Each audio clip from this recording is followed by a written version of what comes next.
ನಿಮ್ಗೆ ಆಶ್ಚರ್ಯ ಆಗೋ ವಿಷಯ ಏನಂದರೆ ನಾವು ಜಾಯಿಂಟ್ ಫ್ಯಾಮಿಲಿಯಲ್ಲಿನೇ ಇದ್ದಿದ್ದು. ಓಕೆ. 6 to 7 ಇಯರ್ಸ್ವರೆಗೂ ಅವ್ರು ಏನು ಸಂಪಾದನೆ ಮಾಡ್ತಾರೋ ಏನು ಮಾಡ್ತಾರೋ ಗೊತ್ತೇ ಇಲ್ಲ, ಎಲ್ಲ ನಮ್ಮ ಅತ್ತೆಯವ್ರು ನೋಡ್ಕೊಳ್ತಾ ಇದ್ರು. ಸಪ್ರೇಟ್ ಬಂದಿದ್ವಿ. ಸಪ್ರೇಟ್ ಬಂದಾಗ ನನಗೆ ಗೊತ್ತಾಯಿತು. ಅಂದ್ರೆ ತುಂಬಾ ಕ್ಲೋಸ್ ಇದ್ರು ಪ್ರಿನ್ಸಿಪಲ್ HM ಅವರೆಲ್ಲ ಡ್ಯಾಡಿಗೆ. ಓಕೆ. ಏನಂದ್ರೆ ಮನೇಲಿ ನಾನ್ ವೆಜ್ ಆಯ್ತು ಅಂದ್ರೆ ನಮ್ ಸ್ಕೂಲಿಗೆ ರಜಾ ಹಾಕ್ಸೋರು, ಹಾಫ್ ಡೇ ಕರ್ಕೊಂಡ್ಬರೋರು. ನನ್ಗೆ ಅವರು ಡೈರೆಕ್ಷನ್ ಯಾವಾಗ್ಲೂ ಐಡಿಯಾನೇ ಇರ್ಲಿಲ್ಲ ಅವರಿಗೆ. ಬಟ್ ಆಕ್ಟಿಂಗ್ ಬಂದೇ ಬರ್ತೀಯ ನೀನು ಅಂತ ಒಂದು ಇದನ್ನ ಮಾತ್ರ ಹೇಳ್ಬಿಟ್ಟಿದ್ರು, ನೀನ್ 101% ಬರ್ತೀಯ ಬರ್ದಿಕ್ಕೋ ಅಂದ್ರು.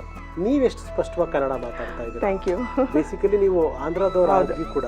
ನನಗೆ ಮದುವೆಯಾಗಿ ಬಂದ ಹೊಸದ್ರಲ್ಲಿ ಕನ್ನಡ ಮಾತಾಡ್ಬೇಕಂದ್ರೆ ಭಯ ಆಗ್ತಾ ಇರ್ತಾಯಿತ್ತು. ತೆಲುಗು ಮಾತಾಡಿದ್ರೆ ಬತ್ತಾರೆ, ಹೊಡಿತಾರೆ, ದೊಣ್ಣೆಗಳಲ್ಲಿ ಇಟ್ಕೊಂಡಿದ್ದಾರೆ ಅಂತ ಹೆದರ್ಸೋರು. ಇವಳು ಇವರಪ್ಪ ಇಬ್ಬರು ಸೇರಿಕೊಂಡು ನನಗೆ ಸುಮ್ಮನೆ ತಮಾಷೆಗೆ. ಇವರು ತೀರ್ಕೊಂಡಿದ್ಮೇಲೆ ನಮ್ಮ ಮನೆ ಹತ್ರ ವಿಶ್ವಭಾರತಿ ಸ್ಕೂಲ್ ಅಂತ ಒಂದಿತ್ತು. ಆ ಸ್ಕೂಲ್ನಲ್ಲಿ ಕನ್ನಡ ಟೀಚರ್ ಆಗಿ ಕೆಲಸ ಮಾಡಿದ್ದೀನಿ. 2 years 2 ವರ್ಷ ಮಾಡಿದ್ದೀನಿ.